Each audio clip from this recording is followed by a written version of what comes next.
nimetenga shilingi milioni 100, na hii fedha itatoka kulingana na taarifa ambavyo unaitoa. Wa mwisho kabisa, taarifa ya kawaida atakayetoa ikawa ya kweli na inalenga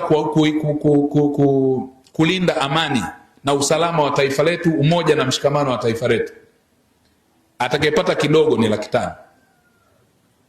Hiyo ndio kidogo, hiyo ndio. Waziri wa mambo ya ndani alisisitiza kwamba kwa yeyote, Mtanzania yeyote ambaye atatoa taarifa ambazo zitasaidia taifa kubaki katika hali ya utulivu, amani na mshikamano, ataweza kupatiwa kiasi cha fedha ambacho yeye amekitaja. Kwa maana hiyo sasa, mimi ninatoa taarifa ambazo zitasaidia taifa langu la Tanzania kuweza kubaki katika umoja, mshikamano pamoja na upendo. Taarifa hizo ninaomba mnisikilize kwa makini. Cha kwanza, mimi kupatiwa fedha kwa ajili ya mimi kutoa taarifa, ninaona sio jambo zuri. Kwanza, haipaswi kuwepo na fedha. Kwa sababu gani? Kwa sababu mimi nimefundishwa maendeleo ya nyumbani siyafanyi pale ninapolipwa, ila ninayafanya kwa ajili ya familia kwa ujumla. Maana yake sihitaji kulipwa fedha ili nifanye jambo ambalo litaleta maendeleo kwenye familia yetu. Badala yake inatakiwa nifanye kwa moyo, sio kwa fedha. Maana kama nikifanya kwa kulipwa, siku ambapo hakutakuwa na fedha sitafanya kwa moyo. Maana yake hii fedha ni jitihada ya serikali kuitenga, lakini mimi kama kijana ninaona hii fedha inaweza ikawa ni mbegu ambayo mbeleni, baada ya miaka kadhaa, inaweza ikazalisha taifa la watu wengi sana wala rushwa ambao hawatakuwa wazalendo wa taifa letu. Kwa maana yake kuna mambo ambayo mimi nataka niyatoe tu, ambayo serikali pamoja na wahusika inabidi washughulike nao ili kuhakikisha Tanzania inabaki katika utulivu pamoja na mshikamano, kwa sababu utulivu na mshikamano ndivyo vitasaidia kuleta maendeleo katika taifa letu la Tanzania. Kwanza niwakumbushe Watanzania, inatakiwa mjue kwamba Tanzania, taifa la Tanzania lipo katika vita ya kiuchumi. Sio hata haya ambayo nyinyi mnayaona, liko kwenye vita ya kiuchumi, ila sema kuna siasa na mambo mengine ambayo yanafunika watu wasiweze kuyaona. Nataka niwakumbushe, inabidi tuwe makini sana na mambo matatu ambayo yanaweza yakaligawa taifa na tukaishia sehemu mbaya sana. Jambo la kwanza, lazima tuwe makini sana na itikadi za kidini, tuwe nazo makini sana.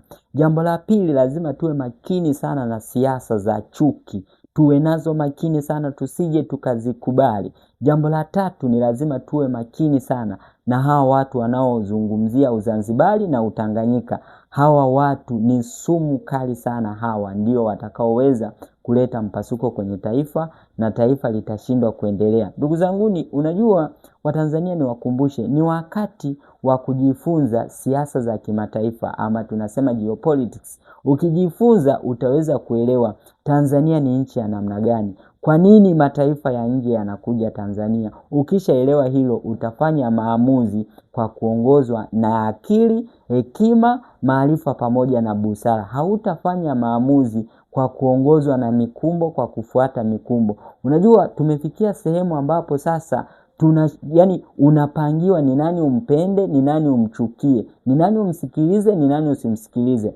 Watanzania, niwakumbushe kwamba hili taifa ni taifa letu sote. Haitakiwi eti tusubirie kupewa fedha ndipo tushughulike kulinda taifa letu au kutoa mchango wa kimawazo ambao utasaidia kujenga taifa letu. Tanzania itajengwa na sisi wa Tanzania. Hamna mtu ambaye atakuja kujenga Tanzania.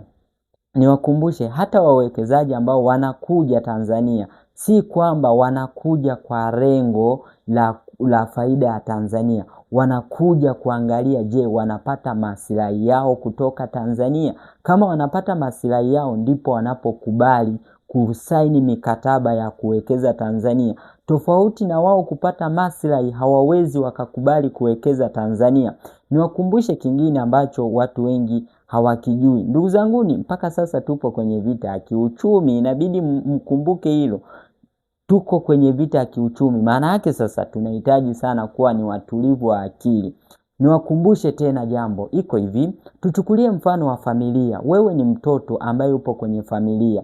Familia yenu ikiwa baba na mama wana kauli zinazopishana, hamuwezi mkapata maendeleo, kwa sababu baba ataleta kauli hii, mama ataipinga. Maana yake hapo maendeleo hayatakuwepo na watoto mtagawanyika. Halafu kingine, watoto wale wanaweza wakatoka kwenye ile familia wakaenda sehemu nyingine, wakaanza kuyatoa madhaifu ya wazazi wao. Maana yake hapo watoto wale waliotoka wakakimbia, nao wataonekana kwamba ni watoto ambao sio watiifu, ni watoto ambao hawana busara. Ni kweli wanaoyasema kwamba ni matatizo yapo kwenye familia, lakini ilibidi wakae na wazazi wao waseme, baba, mmekosea 1, 2, 3, na sio kwenda kwa jirani kuanza kusema wazazi wangu wanafanya 1, 2, 3.